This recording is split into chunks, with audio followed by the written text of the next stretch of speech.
Quand le cyclone Idai s'est abattu sur le centre du Mozambique en mars dernier, il a causé des inondations dévastatrices, dont l'une des plus catastrophiques que l'hémisphère sud ait jamais connue.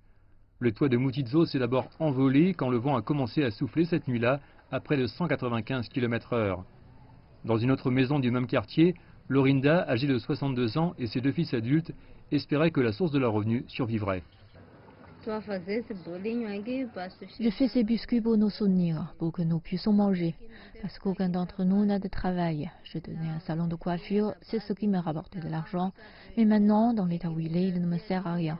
Il faut que je paie l'eau, la nourriture, que je m'occupe des enfants, je n'ai pas de mari. Il s'est enfui quand je suis tombée malade.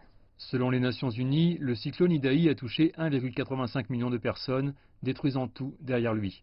90% des infrastructures de Beira ont été détruites. La maison s'est cassée, le toit en tôle en haut, cette partie est cassée. Quand il pleut, nous ne pouvons pas dormir. Nous restons comme ça ensemble. 6 semaines après le passage du cyclone Idai, le cyclone Kenneth a frappé les provinces du nord de Cabo Delgado et Nampula, touchant au moins 400 000 personnes.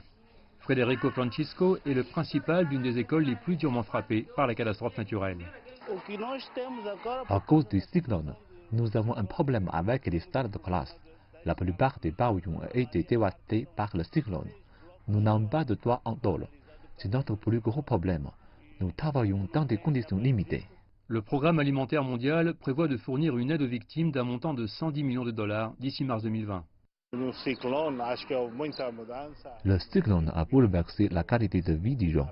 En dehors de la destruction des infrastructures, des maisons, des entrepôts, des commerces, il y a eu aussi celle de ceux qui vivent de la pêche et de l'agriculture. Le mois dernier, le pays a organisé une conférence de dons dans l'espoir de lever 3,2 milliards de dollars pour aider les victimes à reconstruire leur vie. Mais il n'a récolté que 1,2 milliard de dollars.